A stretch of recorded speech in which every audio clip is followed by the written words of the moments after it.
আসসালামু আলাইকুম সবাইকে সবাইকে স্বাগত জানাচ্ছি দোকানপাট আয়োজিত মার্কেট ম্যাভরিকে, যেখানে আমরা কথা বলি উদ্যোক্তা ব্যবসায়ীদের সফলতার গল্প, চ্যালেঞ্জ এবং ভবিষ্যতের বিভিন্ন পরিকল্পনা নিয়ে। পুরোটা সময় জুড়ে থাকছে আমি আজিজুল হাকিম আশিক, এবং এই পর্বে অতিথি হিসেবে আমার সঙ্গে আছেন প্ল্যান্টার অ্যান্ড প্ল্যান্টের ফাউন্ডার অ্যান্ড সিইও উজ্জ্বল হোসেন ভাইয়া, যার কাছ থেকে জানবো তিনি কিভাবে একজন ডিজিটাল মার্কেটার হিসেবে যাত্রা শুরু করেছিলেন, কিভাবে তিনি ব্যবসায়িক চ্যালেঞ্জ মোকাবেলা করেন এবং তার এই সেক্টরে তিনি কিভাবে নিজেকে প্রতিষ্ঠিত করেছেন। আসসালামু আলাইকুম ভাইয়া, কেমন আছেন? ওয়ালাইকুম আসসালাম, আলহামদুলিল্লাহ আমি ভালো আছি। আপনি কেমন আছেন? আলহামদুলিল্লাহ, আপনাকে স্বাগত জানাচ্ছি মার্কেট ম্যাভরিকের এই পর্বে। ভাইয়া, প্রথমে আপনার কাছ থেকে জানবো যে বর্তমান সময়ে ডিজিটাল মার্কেটিংয়ের প্রতি তরুণ তরুণীরা বেশ আগ্রহ প্রকাশ করছে, কেউ টিকে থাকতে পারছে, কেউ বা পারছে না। আপনার অভিজ্ঞতার আলোকে জানতে চাইবো যে আপনি এই সেক্টরে কিভাবে পথ চলা শুরু করেছিলেন, বিশেষ করে পিন্টারেস্ট মার্কেটিংয়ে আপনি কিভাবে নিজেকে প্রতিষ্ঠিত করলেন? আচ্ছা, এখানে ডিজিটাল মার্কেটিং শুরু করা আসলে এটা ব্যাপক একটা সেক্টর। এখানে বর্তমানে যেসব বিজনেসগুলো চলে এগুলোকে আজকে অথবা কালকে যখনই হোক না কেন আপনার ডিজিটালে আসতে হবেই, নাহলে টিকে থাকতে পারবে না। ঠিক আছে, আপনি এখন দেখবেন যে খুব বেশি পরিমাণে কিন্তু অনলাইন বিজনেসগুলো গ্রো করছে। তো এখানে তরুণদের চাহিদা থাকাটা খুবই স্বাভাবিক এবং এই চাহিদাটা আসলে আমাদের দরকার। কারণ আমাদের দেশে আপনি যদি দেখেন যে বেকার সমস্যা কিন্তু দিন দিন প্রচুর হারে বৃদ্ধি পাচ্ছে। 2024 সালের যদি আপনি পরিসংখ্যান দেখেন, সেখানে আপনি দেখবেন যে প্রায় 17,40,000 মতো বেকার কিন্তু আমাদের দেশে এখন রয়েছে। তো এখানে ডিজিটাল মার্কেটিং সেক্টরটা খুবই একটা সম্ভাবনাময় একটা সেক্টর। এখানে যদি ভালো করতে হয় তাহলে আপনাকে অবশ্যই এখানে শিখে আসতে হবে। আসলে শেখার জায়গাটা কি, পড়াশোনা শেষ করার পরে কিন্তু আমরা মনে করি যে চাকরি বাকরি হচ্ছে না, ফ্রিল্যান্সিং করতে চাই। এটা কিন্তু ফ্রিল্যান্সিং কিন্তু কোনো পার্টিকুলার কোনো জব না, এখানে কিন্তু অনেক প্রকারের সেক্টর আছে, তার ভিতরে ডিজিটাল মার্কেটিং কিন্তু একটা। তো ডিজিটাল মার্কেটিং কিন্তু আপনার শিখতে হলে অনেকে কি মনে করে যে আমি এই 1 মাস 2 মাস শিখলাম, তারপর আমি কাজ স্টার্ট করে দেবো। আসলে এটা এরকম না। কারণ হচ্ছে যে আমরা কিন্তু পড়াশোনা করি কিন্তু 10 বছর 15 বছর পড়াশোনা করার পরে কিন্তু কি আমরা চাকরিতে যোগদান করি, এবং এখানে কিন্তু আমরা একটা স্যালারি এক্সপেক্ট করি স্টার্টিংয়ে কিন্তু আপনার 15,000 20,000 এরকম। এখানে কিন্তু আপনি অনেক বেশি ভালো করতে পারবেন, কিন্তু এখানে আপনাকে অবশ্যই সময় দিতে হবে, আর স্কিল ডেভেলপমেন্টটা আগে করতে হবে আপনাকে। এখানে কি হয় যে আমরা শর্ট টাইমে বেশি রেজাল্ট পাওয়ার চেষ্টা করি, যে আমরা কিভাবে খুব দ্রুত ইনকাম করতে পারবো। তো ডিজিটাল মার্কেটিংয়ে আপনি যেটা বললেন যে অনেকে ইচ্ছা পোষণ করছে, অনেকে আবার ঝরে পড়ছে, এটার কারণটা কি? ইচ্ছা পোষণটা খুবই ভালো একটা দিক, কিন্তু ঝরে পড়ার কারণটা হচ্ছে যে একটাই, যে আমরা স্কিল ডেভেলপমেন্ট না করেই কিন্তু আমরা মার্কেট প্লেসগুলোতে ঝাঁপিয়ে পড়ছি, যে এখানে গেলেই হয়তো বা অ্যাকাউন্ট ক্রিয়েশন করলে আমরা কাজ পেয়ে যাব, আমরা অনেক টাকা ইনকাম করতে পারবো, কিন্তু এরকম না। এটার জন্য আপনাকে অবশ্যই একটা স্কিল ডেভেলপমেন্ট করতে হবে। তো স্কিলটা ডেভেলপমেন্ট করার এই পিরিয়ডটুকু, এই সময়টুকু মানে আসলে আমাদের তরুণ তরুণীরা দিতে পারে না। কারণ এরা কি হয় যে পড়াশোনা শেষ করার পরে যে কিন্তু এরা এই সেক্টরগুলোতে আসতে চায়, কারণ যখন আর কোনো দিকে কিছু হলো না। আমি এটা বারবার কেন বলছি, এটা আসলে দ্বিমত থাকতে পারে, কারণ এইটাই রিয়ালিটি, এটা আমি দেখছি যে এরকম।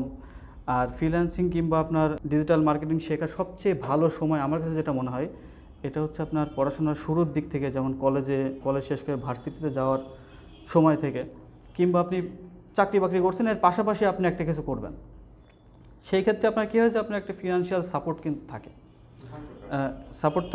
কিন্তু আপনি যদি মনে করেন যে আমি একেবারে শুরু থেকে শুরু করবো, যে আমার কোনো সাপোর্ট নেই, কিন্তু আমি এই সেক্টর থেকে শুরু করতে যাচ্ছি, তাহলে কিন্তু আপনাকে অবশ্যই মাথায় রাখতে হবে যে আমার 6 মাস কিংবা 1 বছরের ফিনান্সিয়াল একটা ব্যাকআপ আমার থাকাই লাগবে, না হলে কিন্তু আপনি এখানে টিকে থাকতে পারবেন না। বা হচ্ছে কেউ যদি ছাত্রছাত্রী অবস্থাতে থাকে, ওই টাইমে পড়াশোনার পাশাপাশি এটাও তো শেখা যায়। হ্যাঁ, অবশ্যই এটাই হচ্ছে যে রাইট সময়।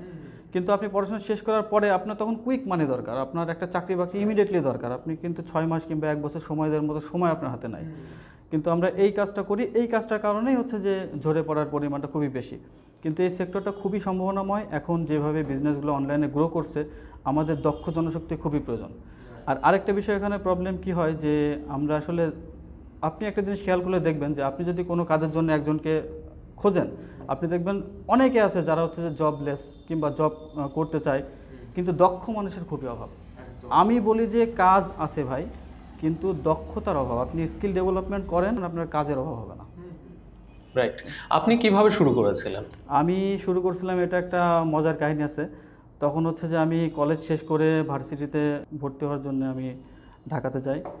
তো তার মাঝখানে একদিন আমি বাসাতে আসি, আসার পরে আমার বাসার পাশে আমি আড্ডা দিচ্ছিলাম, তো আমার দুটো ফ্রেন্ড ছিল, ওরা অনলাইনে নাকি টুকটাক ইনকাম করে। তখন এটা হচ্ছে আপনার 2012 সালের কথা। ও, অনেক আগের কথা। অনেক আগের তখন এইগুলো তো এতটা অ্যাভেলেবল ছিল না, অ্যাভেলেবল ছিল না, মানে আমাদের তখন মানে বাংলাদেশের প্রেক্ষিতে আর জি কি। জি জি আমার ফ্রেন্ড আর আমি হচ্ছে ঢাকাতে থাকতাম, ফরহাদ। তো ওর হচ্ছে ল্যাপটপ ছিল, আমরা ল্যাপটপ মানে মুভি দেখবো, গান শুনবো, এরকম টাইপের একটা ইয়ে ছিল। ও প্রেজেন্টেশন তৈরি করবে, এই কারণে ল্যাপটপটা কিনছিল। তো আমরা যখন শুনলাম যে কম্পিউটারের মাধ্যমেও ইনকাম করা যায়, এটা তো আমাদের কাছে স্বপ্নের মতো ছিল, যে আমরা তো সময় তো ব্যয় করি, আমরা কেন চেষ্টা করব না। তো আমরা তখন ওদেরকে হচ্ছে যে বললাম যে এটা কিভাবে কি শুরু করা যায়। ওরা তখন এসইওর কাজ করতো, লিঙ্ক বিল্ডিংয়ের। তখন ওই পার লিঙ্ক বিল্ড করলে 3 টাকা 5 টাকা এরকম করে দিত। তো তখন তো 12 সালে তো আমাদের বাসা থেকে একটা খরচ দিত, আর ওইটার উপরে যদি আপনার আরও 1500-2000 টাকা যদি এক্সট্রা আসে, তখন তো আমাদের কাছে বিশাল, মানে রাজার মতো একটা ব্যাপার স্যাপার যে আমরা ওই সময় এত ইনকাম হতো না। তখন হচ্ছে 1500-2000 এরকম, মানে এভারেজে আমরা মানে জাস্ট স্টার্টিং আমরা একটা জিনিস শিখছি। তো শেখার পরে যত বেশি কাজ করবেন তত তো ইনকাম হবে। তখন তো হচ্ছে যে আসলে শেখার সময়। তো ওই সময় হচ্ছে যে আর কাকতালীয়ভাবে আমার এই ফ্রেন্ডদের কাছে শোনার পরে আমি হচ্ছে ঢাকাতে যাওয়ার, যে আমি আমার বন্ধুকে বলি যে এই অবস্থা। তো এর মাঝে ওরা আবার ঢাকাতে যাবে। তো ঢাকাতে যাবে, থাকবে কোথায়, হুট করে গিয়ে ব্যাচেলারদের জায়গা পাওয়ারও একটা সমস্যা হয়। তো ওদেরকে আমরা আমাদের ওই মেসেই রাখার পরে ওরা ওখানে সব কিছু পিসিটিসি সেট আপ করে ওরা কাজ করে, এক ভাইয়ের কাছ থেকে কাজ নিত, তো ওখান থেকে ওরা কাজ করে ওদেরকে দিত। তো আমরা ওদের কাছ থেকে কিছু কাজ আমাদেরকে শেখাতো, তোরা এইভাবে এইভাবে কর। আনুষ্ঠানিক যে ওই যে কোর্স টোর্স বলে, এইগুলো আপনারা করেননি, জাস্ট বড় ভাইরা হেল্প করছে, সাপোর্ট দিছে, আপনার প্রচেষ্টা ছিল ওই জায়গা থেকে নিজের ক্যারিয়ারটা আর কি স্টার্ট করতে। আসলে এটা কোর্স করি এটা বলা ভুল হবে আমার জন্য, কারণ হচ্ছে যে আমরা কোর্স করছি অনেক পরে। যে এটা আসলে আমরা যখন ওই কাজটা শুরু করলাম, আমরা তখন হচ্ছে যে ওদের থ্রুতে কিছু কাজ করতাম। তখন কি হলো, এক সময় গিয়ে ওই ভাইয়ের কাজটা অনেক বেড়ে গেল। তো তখন হচ্ছে যে আমরা ইন্ডিভিজুয়ালি ভাইয়ের সাথে কাজ করা শুরু করলাম। আমরা কিন্তু তখন ভাইয়ের থ্রুতে ওরা কাজ পেতো, আমরা ওদের কাছ থেকে কাজ করতাম। তারপরে কিন্তু ভাইয়ের সাথে ডিরেক্ট আমরা হচ্ছে যে কাজ করা শুরু করলাম। তো এরকম করতে করতে করতে করতে এক সময় যে আমরা হচ্ছে যে নিজেরাই অনলাইন মার্কেট প্লেসে, আমরা যেহেতু একটা ছোটো একটা স্কিল হলেও কিন্তু শিখছি, তো এটা আমরা মার্কেট প্লেসে মনে করলাম যে ইন্ডিভিজুয়ালি আমরাই হচ্ছে যে সার্ভিসটা কেন দেবো না। তো আমরা তখন অ্যাকাউন্ট করার পরে ওখানে আমরা প্রোফাইলটা সেট আপ করার পরে, তখন নাম ছিল ওডেস্ক, এখন হচ্ছে যে আপওয়ার্ক হয়েছে। হ্যাঁ, তখন হচ্ছে যে করার পরে আমরা লাকিলি একটা কাজ পেয়ে যাই। তখন $150 একটা কাজ পেয়ে যাই। তো এটা তখন সুন্দরভাবে করে সাবমিট করি, ক্লায়েন্ট অনেক খুশি হয়, এবং এটা ছিল পাকিস্তানি বায়ার। তো এরপর থেকে আমরা ওই এসইওর কাজটা করতাম, করতে করতে করতে করতে আমি আর ফরাদ আমার দুজন একসাথে থাকতাম। তো ওই ফরাদ হচ্ছে যে কী হলো, যে ওর একটা আসলে কী হয় যে একটা কাজ করতে করতে একটা জগতের ভিতরে থাকতে থাকতে কিন্তু আপনার ইন্টারেস্ট গ্রো করে, ওর ভিতরে কিন্তু অনেক সেক্টর থাকে। তো ফরাদের কিন্তু কোডিংয়ের দিকে একটু নেশাটা ছিল, ও হচ্ছে যে ওয়েব ডেভেলপমেন্টের দিকে চলে গেল, আর আমি তখন হচ্ছে যে ডিজিটাল মার্কেটিংয়ের ভিতরে ঢুকে গেলাম। এখন ডিজিটাল মার্কেটিং বলতে কিন্তু এখানে কিন্তু ভাস্ট একটা জায়গা, এখানে কিন্তু অনেক টাইপের কাজ আছে, ঠিক আছে। তার ভিতরে সোশ্যাল মিডিয়া কিন্তু একটা পার্ট, সোশ্যাল মিডিয়া আছে, email marketing, affiliate marketing, lots of আপনার হচ্ছে সেক্টর আছে। তো এখানে আমি সোশ্যাল মিডিয়া মার্কেটিংয়ের ভিতরে ঢুকলাম। এখানে আমি কি করতাম, যে বিভিন্ন অ্যাকাউন্ট ক্রিয়েশন করে দিতাম ক্লায়েন্টদের ফার্স্টের দিকে। তো তারপরে এটা করতে করতে করতে করতে কী হলো, যে আমি এক সময় ভাবলাম বলতে কি, আমি অনেক মোটিভেশনাল ভিডিও দেখতাম, জানি যে এগুলোতে কাজ হয় না, কিন্তু তারপরেও 2-1 পয়েন্ট কিন্তু আপনার মাথার ভিতরে গেঁথে গেলে কিন্তু ওটা কিন্তু অনেক ভালো কাজ করে। তো এটা কি হলো, আমি এক সময় বুঝতে পারলাম যে আসলে সব দিকে ধরতে গেলে কিন্তু হবে না, আপনার যে কোনো একটা বিষয়ে স্পেশালিস্ট হতে হবে, ঠিক আছে। ফোকাসটা থাকবে, এবং আপনাকে ওই রকমভাবে ইনভায়রনমেন্টটা তৈরি করতে হবে। ইনভায়রনমেন্ট বলতে আমি কি বোঝাচ্ছি, যে সোশ্যাল মিডিয়া অনলাইন ক্ষেত্রিক ইনভায়রনমেন্ট, যেমন আপনি ওই টাইপের কিছু ব্লগ পড়তে পারেন, ওই টাইপের কিছু হচ্ছে আপনি ভিডিও দেখেন, তাহলে কিন্তু আপনার নলেজটা বাড়বে। তো এরকম করতে করতে আমি পিন্টারেস্ট মার্কেটিং হচ্ছে যে বিষয়টা আমার খুব ভালো লাগলো। এখন ভালো লাগার কারণ এখানে আরেকটা হচ্ছে যে আমি অনেক সোশ্যাল মিডিয়া নিয়ে কিন্তু কাজ করতাম। তো এর ভিতরে পিন্টারেস্ট আমার কাছে সবচেয়ে বেশি ভালো লাগতো কেন, এখানে আপনি আপনার ইন্টারেস্টে অনেক জিনিসপত্র, মনে করেন আপনার একটা মগ পছন্দ হলো, কিংবা আপনার বিভিন্ন টাইপের ফার্নিচার, হোম ডেকোর ভালো লাগে, তো এগুলো আপনি সুন্দর করে সুন্দর সুন্দর ছবিগুলো আপনি হচ্ছে যে আলাদা আলাদা করে ক্যাটাগরাইজ করে আপনি রাখতে পারবেন ওখানে, আমার কি শোকেস মতো। যেটা হচ্ছে যে পিন্টারেস্ট কিন্তু ফাউন্ডেশন হয় হচ্ছে 2010 সালের দিকে, আমি 2 বছর পরে আমি কিন্তু পিন্টারেস্টের আসলে কীভাবে কী চেঞ্জ হয়েছে এগুলো সবই দেখছি, একদম শুরু থেকে ইন্টারফেসগুলো চেঞ্জ হওয়া, অনেক ফিচার আসা, এগুলো অনেক সব কিছু আমি দেখছি। তো এখানে কি হয় যে আমি তখন ওই ওগুলোকে বলে বোর্ড, যেগুলো আলাদা আলাদা ইয়ে করে। পিন্টারেস্টের আসল গোলই ছিল হচ্ছে যে আপনার বিজনেসগুলোর একটা নির্দিষ্ট আপনার হচ্ছে যে জায়গা থাকবে, যেখানে ওদের আলাদা আলাদাভাবে ক্যাটাগরি ওয়াইজ প্রোডাক্টগুলো থাকবে, যাতে কাস্টমার খুব সহজেই তার কাঙ্ক্ষিত প্রোডাক্টটা খুঁজে পেতে পারে। তো এখানে হচ্ছে যে যখন একটা সোশ্যাল মিডিয়া গ্রো করে, তখন কিন্তু আপনার খুব বেশি প্রায়োরিটি দেয় কাস্টমারকে কিংবা ইউজারকে, যে যাতে এখান থেকে ইউজাররা সর্বোচ্চ বেনিফিটটা পেতে পারে। ঠিক আছে, তো পিন্টারেস্টও এই কাজটাই করতো, যে ওখানে আপনি কোনো কিছু পোস্ট করলে সাথে সাথে সেটা ভাইরাল, কিংবা হচ্ছে যে ওখান থেকে ফ্রি ট্রাফিক পাওয়া। ইভেন পিন্টারেস্ট এখনও পর্যন্ত আপনার হচ্ছে যে ফ্রি ট্রাফিকের জন্য খুবই জনপ্রিয় একটা মাধ্যম। আর হচ্ছে যে পিন্টারেস্ট হচ্ছে আরেকটা বিষয়, পিন্টারেস্ট হচ্ছে যে আপনার ওয়ার্ল্ডের ভিতরে ওয়ার্ল্ড লার্জেস্ট একটা ভিজুয়াল সার্চ ইঞ্জিন, যেখানে গুগলে আপনি দেখবেন যে আপনি কোনো কিছু সার্চ করলে টেক্সট বেস সার্চ আসে। ঠিক আছে, কিন্তু পিন্টারেস্টে আপনি ইমেজ বেসড সার্চগুলো পাবেন, যেখানে আপনি ছবি দেখে আপনার কাঙ্ক্ষিত প্রোডাক্টটা কিন্তু আপনি চুজ করতে পারবেন। গুগলে কিন্তু কী হয় যে আপনি গুগলে গেলে কিন্তু আপনার টেক্সটের লিঙ্কের ভিতরে ঢুকে ঢুকে কিন্তু আপনি ইনফরমেশনগুলো দেখতে হয় কিন্তু, কিংবা একটা প্রোডাক্ট দেখতে হয়। কিন্তু ওখানে যদি আপনি সামনেই সব কিছু পেয়ে যান, আপনার সময়ও বাঁচলো, আপনি সরাসরি গিয়ে প্রোডাক্টটা কিনতে পারলেন। এইভাবেই পিন্টারেস্টের যাত্রা শুরু। তারপরে আস্তে আস্তে আমি পিন্টারেস্ট নিয়ে শেখা শুরু করলাম। তখন আমি হচ্ছে যে আপনার ফ্রি যে রিসোর্সগুলো ছিল এখান থেকে আমি আগে শিখছি, তারপরে যে আমি কোর্সে যাই। এবং আমি কোর্স করছি কাদের কাছ থেকে, বাইরের কিছু যারা খুব ভালো ব্লগ লিখতো এদের কাছ থেকে আমি টোর্সগুলো করছি। কারণ সেই সময় আপনার পিন্টারেস্টের উপরে বাংলা কোনো টোর্স এরকম কিছু ছিল না এরকম।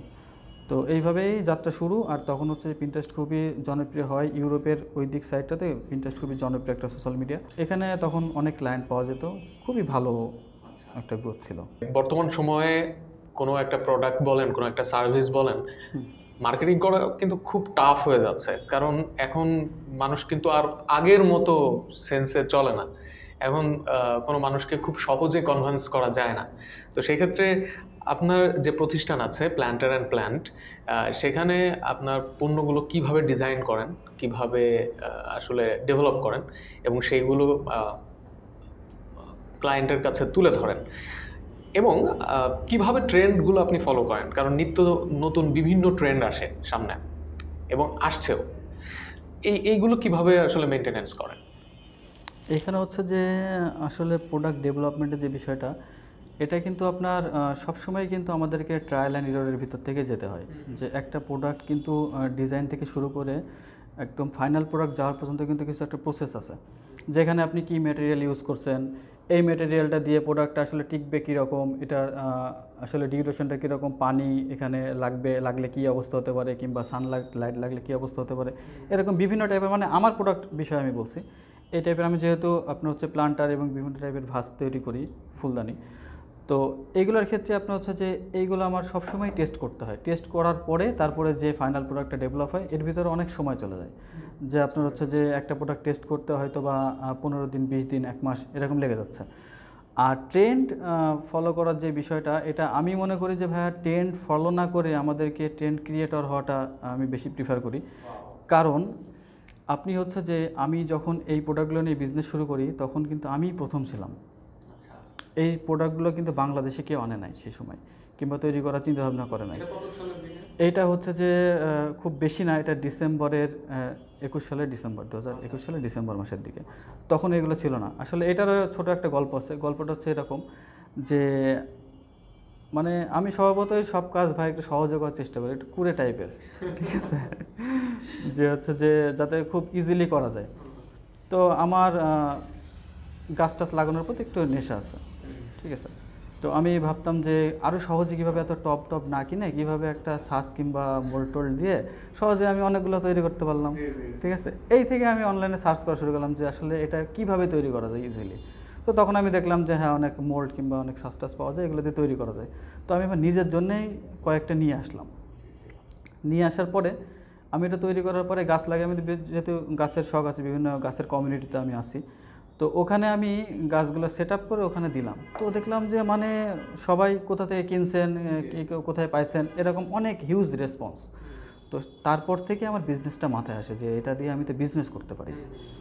তো আর নতুন নতুন প্রোডাক্ট ডেভেলপমেন্টের বিষয়টা যদি আমি যাই, এখানে ট্রেন্ডিংয়ের বিষয়টা সম্পর্কিত।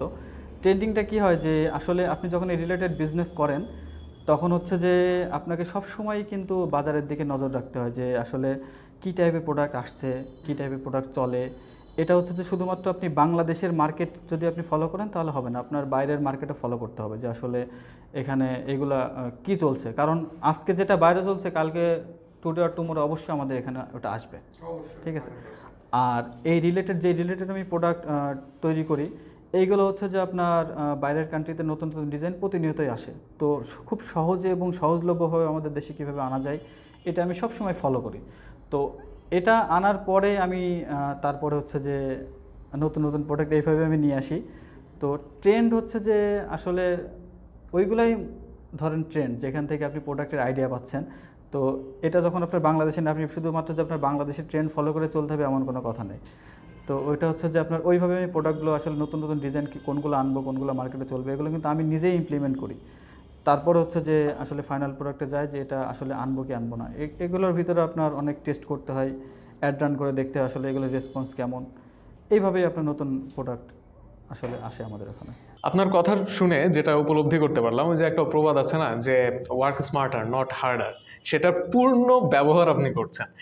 এটা অবশ্যই মানে একটা আলাদা জায়গায় হয়তো নিয়ে যাবে। কারণ কিছু কিছু সময় কিছু কিছু কাজ আছে যে অনেক পরিশ্রম করে যে ফলটা পাওয়া যাচ্ছে সেটা স্মার্টলি করলে খুব দ্রুতই পাওয়া যায়। আপনার কাছে পরে যে প্রশ্নটা করতে চাই সেটা হচ্ছে, প্রথমে আপনি বললেন যে পিন্টারেস্টে মানে সোশ্যাল মিডিয়া বেজ আপনি কাজ করেন, বিশেষ করে পিন্টারেস্টে। আপনার সম্পর্কে আমি যতটুকু জানি সেটা হচ্ছে আপনি ক্লায়েন্টদেরকে সার্ভিস দেওয়ার ক্ষেত্রে আপনি পিন্টারেস্ট ইউজ করেন এবং নিজের বিজনেসের জন্য আপনি ফেসবুক ইউজ করেন। এখন পিন্টারেস্টে আপনি কি কি কৌশল অবলম্বন করেন এবং নিজের বিজনেসের জন্য ফেসবুকে আপনি কি কি কৌশল অবলম্বন করে আসলে বিজনেস গ্রো করছেন? আচ্ছা, এখানে হচ্ছে আগে পিন্টারেস্টে আসি। পিন্টারেস্টে হচ্ছে যে এটা পিন্টারেস্টের ফেসবুকের আসলে কার্যকলাপটা একটু ডিফারেন্ট।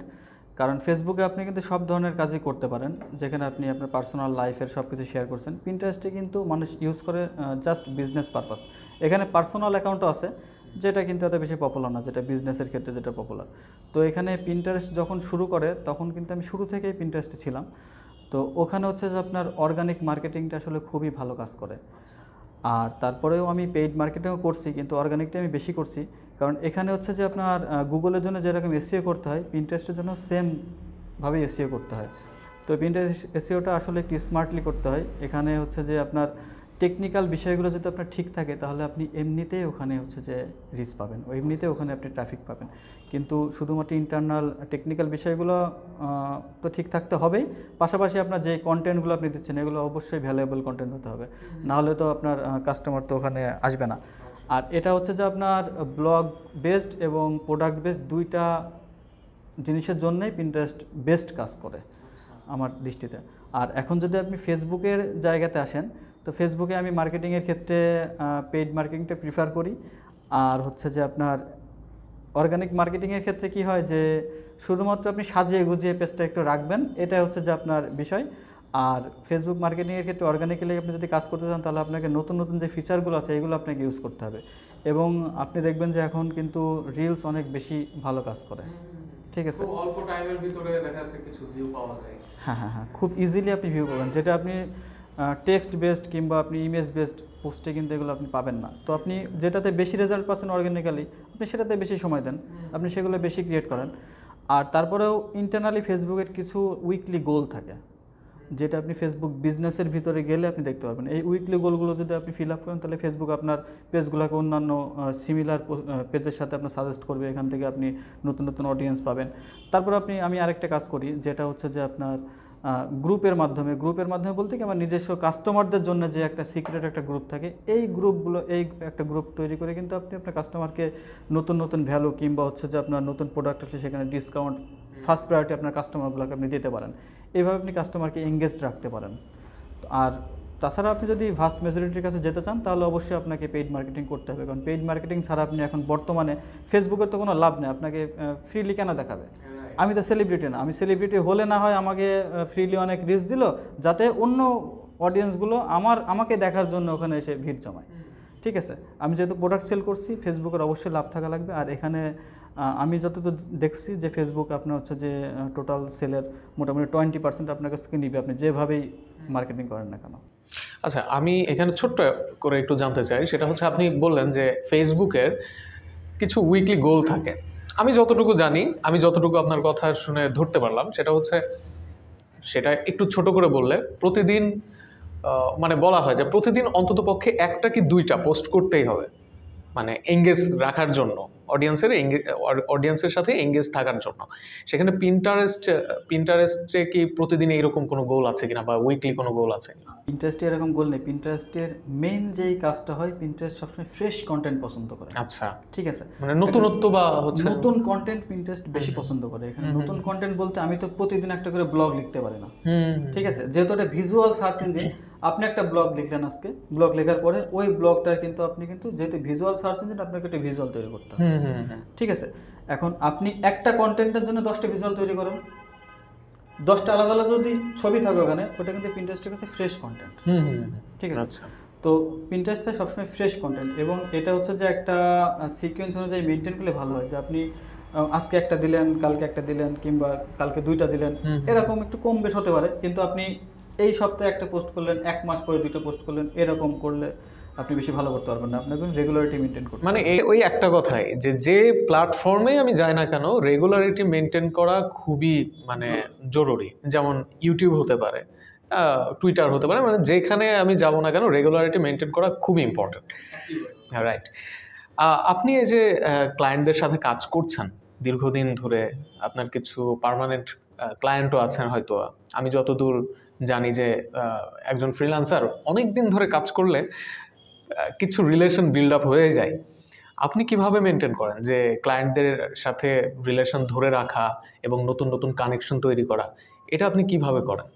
এটা আসলে ভাইয়া, আপনার হচ্ছে যে ক্লায়েন্টের সাথে যদি আপনার ভালো স্ট্রং রিলেশন তৈরি করতে হয়, তাহলে অবশ্যই প্রথমে যেটা করতে হবে, আপনাকে অনেস্ট হতে হবে, ঠিক আছে, কথা আর কাজে মিল থাকতে হবে। আর আপনি স্কিল দিয়েই তার সাথে ভালো রিলেশন বিল্ড আপ করতে পারবেন, ঠিক আছে। কারণ এখানে ফ্রিল্যান্সারের কিন্তু অভাব নেই, আর আমার সাথে কিন্তু তার এরকম ক্লায়েন্টের সাথে পার্সোনাল কোনো সম্পর্ক নাই যে সেই জন্য সে আমাকে বেশি প্রায়োরিটি দিবে, ঠিক আছে। এখানে আপনাকে অবশ্যই স্কিল দিয়েই তার সাথে কানেকশন মেনটেন করতে হবে। এবং আরেকটা বিষয় আপনি করতে পারেন, আপনি হচ্ছে যে মানে আমি যেটা করি, যে আপনি ক্লায়েন্টকে একটু ওভার ডেলিভার করেন। ওভার ডেলিভার মানে আপনি কোনো বিষয়ে তাকে সাজেস্ট করেন, কিংবা আপনি তাকে কোশ্চেন করেন। এইসব করলে ক্লায়েন্ট, আমাদের ক্ষেত্রে কিন্তু কি হয়, যে আমাদের দেশে কিন্তু একটা কোশ্চেনের চেয়ে 2টা বেশি কোশ্চেন করলে কিন্তু রাগ করে, যে কিছু বোঝে না, এরকম টাইপের একটা ভাইব দেয়। কিন্তু আপনি যদি বাইরের ক্লায়েন্টদের সাথে আপনি যত বেশি কোশ্চেন করবেন, ও আপনাকে ফিল করবে যে আপনি তার কাজটা খুব ভালোভাবে করার জন্যই কিন্তু আপনি কোশ্চেনগুলো করছেন, 100%। ঠিক আছে। তো এক্ষেত্রে একটা ট্রাস্ট বিল্ড হয়, এবং আপনি ভালো কাজের মাধ্যমে তার সাথে কানেকশন তৈরি করতে পারবেন। ওকে। আর হচ্ছে যে আরেকটা বিষয়, যে আমি যদি আমার বিজনেসের ক্ষেত্রে বলি, আমার কাস্টমারের সাথে আমি কীভাবে কানেকশনগুলো মেনটেন করি, এখানে হচ্ছে যে আমি বেশ কিছু কাজ করি, যেগুলো হচ্ছে যে অনলাইনে আপনি অন্যান্য প্ল্যাটফর্ম পেজে কিংবা অন্যান্য বিজনেসে পাবেন না। সেটা হচ্ছে যে আমার কোনো প্রোডাক্ট যদি ব্রোকেন হয়, যেহেতু আমি ফ্লাওয়ার ভাস নিয়ে কাজ করি, সিরামিক টাইপের প্রোডাক্ট নিয়ে কাজ করি, তো এইগুলো কিন্তু ফ্র্যাজাইল প্রোডাক্ট, এগুলো কিন্তু ব্রোকেন হওয়ার চান্স অনেক বেশি থাকে। তো আমি কি করি, এক্ষেত্রে যদি কোনো প্রোডাক্ট ব্রোকেন হয়, আমি তাকে অবশ্যই আবার রিপ্লেস করে দিই। বাহ। এবং কোনো রকম এক্সট্রা চার্জ ছাড়াই, কারণ আপনি আমাকে একবার টাকা দিয়েছেন ভাই, এখন আপনার প্রোডাক্টটা হাতে পৌঁছানো, সঠিকভাবে পৌঁছানো না পর্যন্ত দায়িত্ব আমার। 100 বার যদি প্রোডাক্ট ভাঙে, আমি 100 বারই পাঠাবো, 100 বারই পাঠাবো, তাতে যদি আমার লস হয়ে যায় কোনো সমস্যা নাই। কারণ এটা আমি এই বিজনেসটা আমি শখ করে শুরু করছি, আর তারপরে আমি ফ্রিল্যান্সিংয়ের পাশাপাশি বিজনেসটা শুরু করছিলাম। তো এখানে আমি আগে থেকেই, প্রথম থেকেই ভাবছিলাম যে আমি কাস্টমারকে আসলে আমার স্যাটিসফাই করতে হবে। আর একটা বিষয় আপনি দেখেন, আমি যখন এই সার্ভিসগুলো দিচ্ছি, আবার কোনো প্রোডাক্ট মিসিং হয়ে গেছে, অনেক সময় প্যাকেজিং করতে গিয়ে প্রোডাক্ট মিসিং হয়ে যায়, কাস্টমার আমাকে জানালো, আমি কাস্টমারকে আবার পাঠিয়ে দিলাম কোনো রকম চার্জ ছাড়াই। অনেকে কী করে যে এখানে যে আপনি কি ডেলিভারি ম্যানের খুলছেন না, আমি খুলি নাই, তাহলে কিন্তু ওনাকে আর সেই জিনিসটা দেবে না। কিন্তু আমি কিন্তু কাস্টমারের ট্রাস্টের জায়গা এখানেই তৈরি করতে হয়, এবং আমি যখন আপনার তাকে ব্রোকেন প্রোডাক্ট পাঠাচ্ছি কিংবা মিসিং প্রোডাক্ট পাঠাচ্ছি, আমি কিন্তু তার সাথে এক্সট্রা একটা গিফট পাঠিয়ে দিচ্ছি। ঠিক আছে, কাস্টমার কিন্তু অ্যামেজড হয়ে যাবে। আপনি কাস্টমারকে যখনই করবেন, এরকম কিছু বিষয় দিয়ে আপনি খুশি করে ফেলবেন, তাকে হচ্ছে যে আপনি সারপ্রাইজ করে দিতে পারবেন, তাহলে কিন্তু তখন সে এই জিনিসটা আরেকজনের সাথে গল্প করবে। ঠিক আছে, পরের বার তার কাছে মনে হবে যে আরেকটা আমি অর্ডার করি। সে নির্ভয়ে আমার কাছ থেকে কিনবে, সে নির্ভয়ে কিনবে যে কোনো সমস্যা হলে তো এটা সমাধান আছে। এখন আমার কথা হচ্ছে আমাকে জানাতে হবে।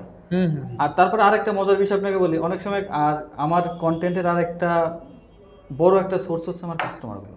আচ্ছা, আমি যখন প্রোডাক্টগুলো পাঠাই কাস্টমার, আমি একটা ট্রেন্ড তৈরি করছি যে যে কাস্টমার ছবি দিলে আমি ছবিগুলো পোস্ট করি, ছবিগুলো পোস্ট করি। যখন কাস্টমার দেখে, এটা কিন্তু একটা ফিলের ব্যাপার, যে কাস্টমার যখন দেখে যে আমার একটা ছবি এরকম একটা পেজে পোস্ট করছে যেখানে একটু ভালো এঙ্গেজমেন্ট আছে, ভালো ফলোয়ার আছে, তো তার কিন্তু একটা ফিল আসে যে আমার নাম দিয়ে এখানে পোস্ট করছে। তখন কিন্তু এই ট্রেন্ডটা যখন অন্য কাস্টমারের পেজে দেখে যে না এটা অমুক কাস্টমারের ছবি এই পেজ পোস্ট করছে, তখন কিন্তু এইভাবে অনেক কাস্টমারগুলো কিন্তু আমাকে ছবিগুলো পাঠায়, এবং এটা থেকে কিন্তু আমি একটা ফ্রি কন্টেন্ট সোর্স পাই। একদম ঠিক আছে, ফ্রি কন্টেন্ট পাচ্ছি।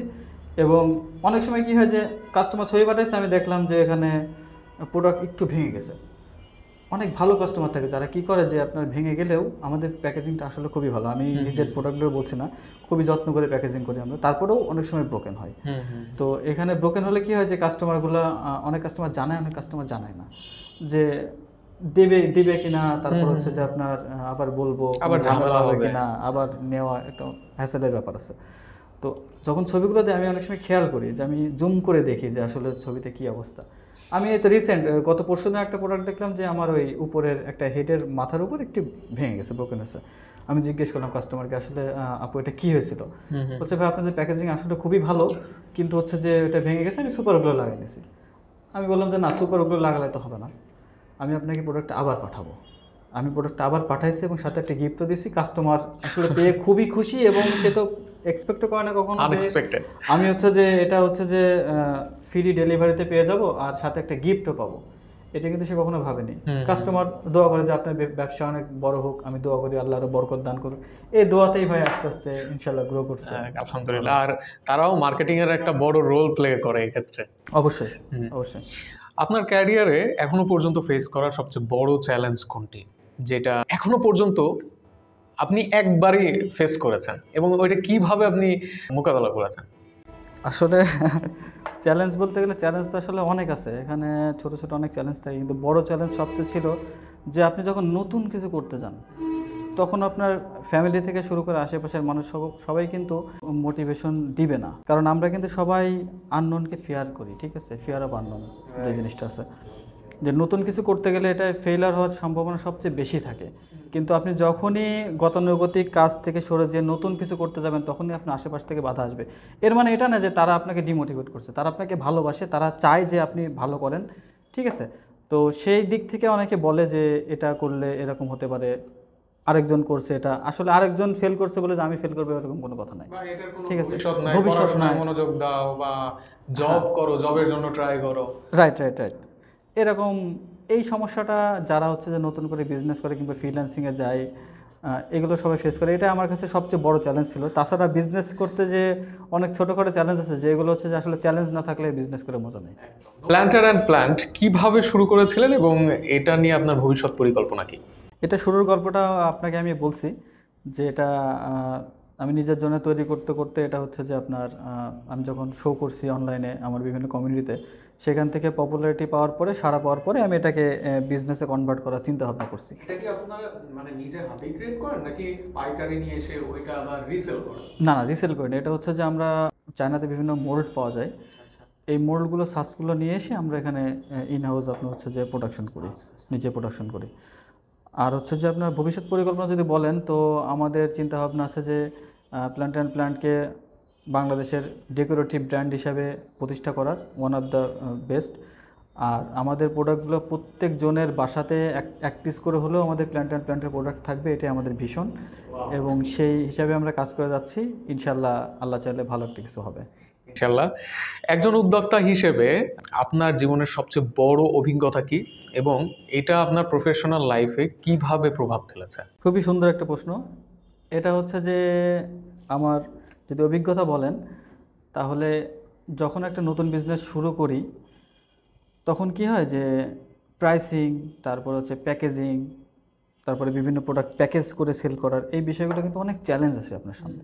ঠিক আছে, তো আমরা কি করি যে আমরা সবসময় নতুন বিজনেস রান করতে গেলেই কিন্তু মনে করি যে লাভটা আমার আগে হতে হবে, আমি কিভাবে এখান থেকে বেনিফিটেড হব।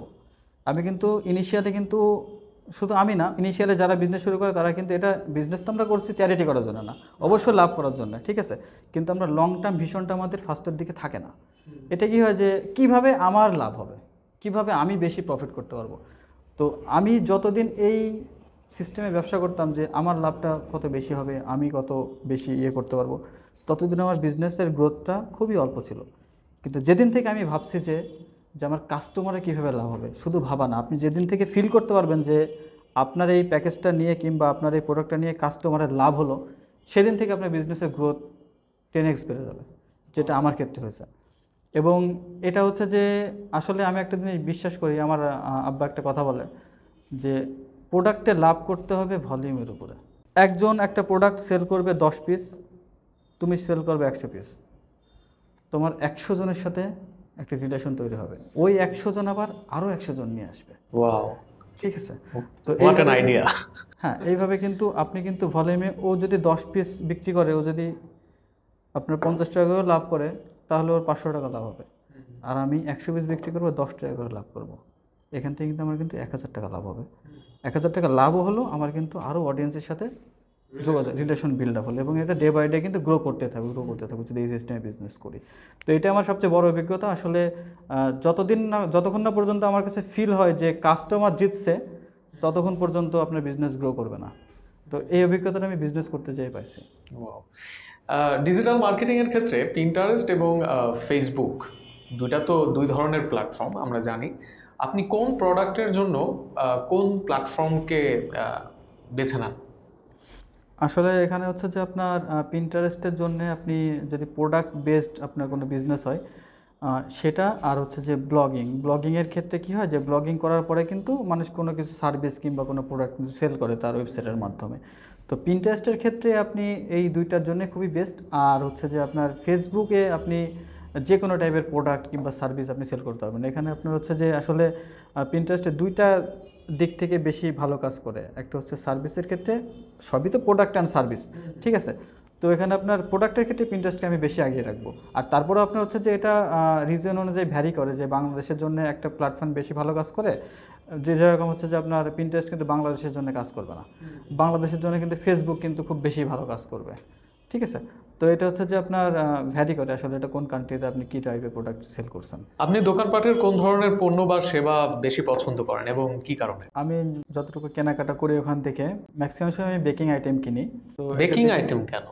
বেকিং আইটেম কেন, আসলে এটা ওনারা আসলে প্রত্যেকটা বিজনেসে কিন্তু একটা করে আপনার হিরো প্রোডাক্ট কিংবা হচ্ছে যে আপনার সিগনেচার একটা প্রোডাক্ট থাকে, যেটা কিন্তু যদি আপনি হিসাব করেন যে আশেপাশের দু একটা জেলার ভিতরে কিন্তু আপনার দোকানপাট কিন্তু বেস্ট, যারা হচ্ছে যে বেকিং আইটেমের এবং রেস্টুরেন্ট আইটেমের ক্ষেত্রে কিন্তু খুব বেশি ভালো সাপোর্ট দেয়।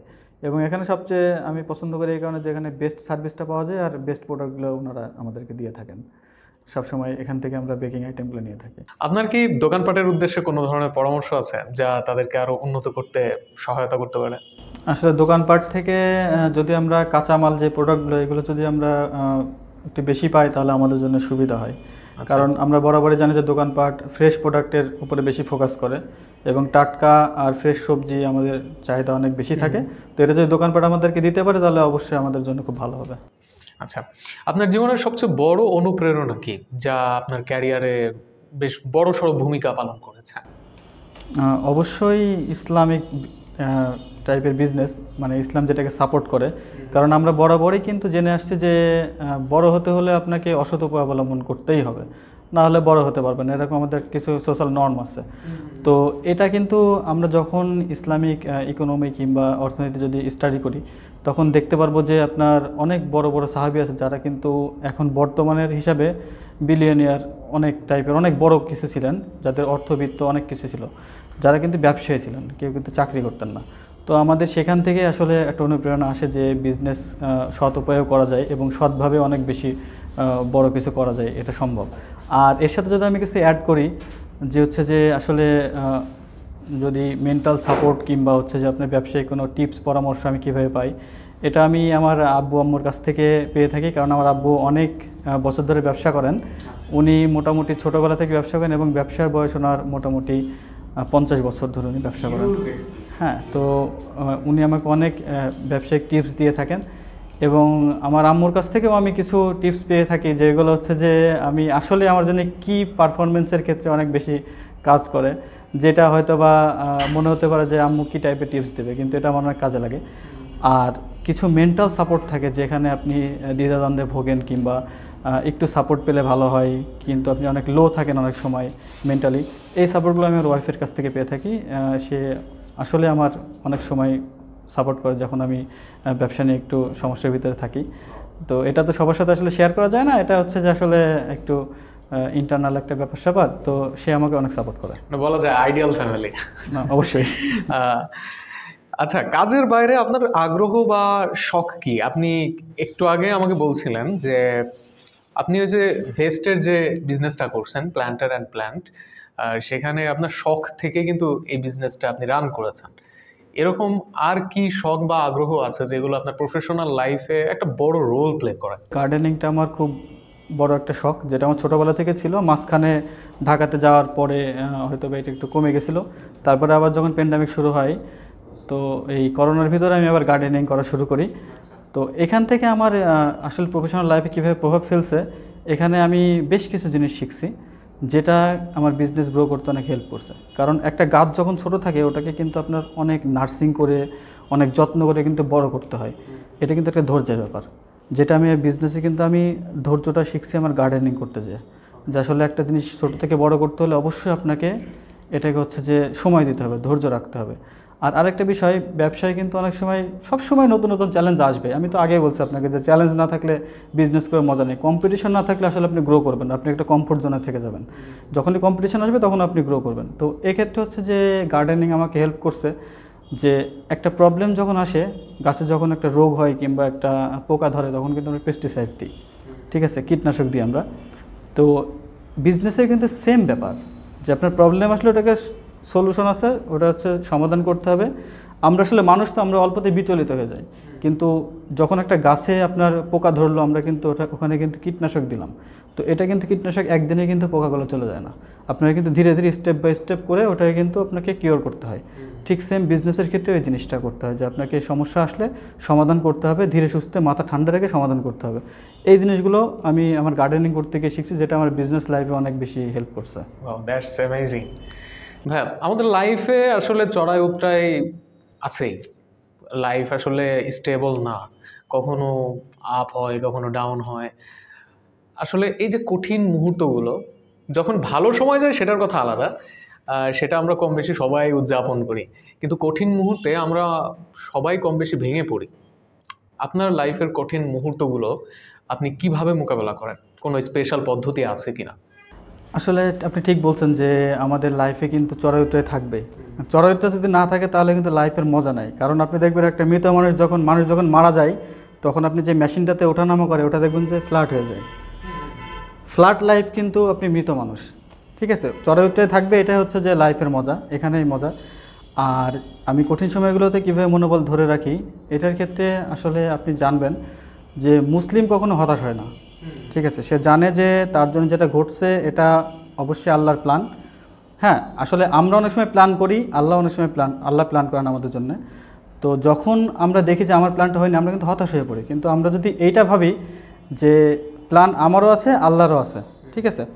আমার প্ল্যানটা যেহেতু কাজ করেনি, তাহলে আল্লাহর প্ল্যানটা কাজ করছে, ঠিক আছে। তাহলে আমার প্ল্যান হচ্ছে আল্লাহর প্ল্যান অবশ্যই বেটার, মূলত আল্লাহর প্ল্যানটাই তো কাজ করে, অবশ্যই বেটার ওনার প্ল্যানটা।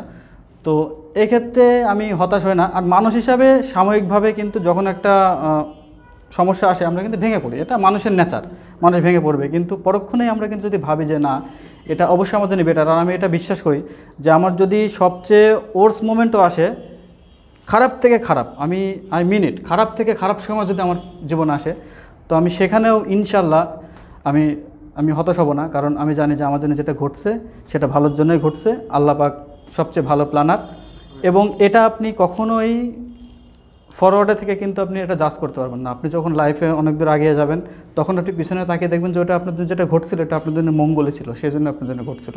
তো সেজন্য আমি কখনো হতাশ হই না। আর সাময়িক হতাশ যদি হয়েও যায়, পরক্ষণে আমি এটা ফিল করি যে না, আমার জন্য এটা ভালোই হয়েছে।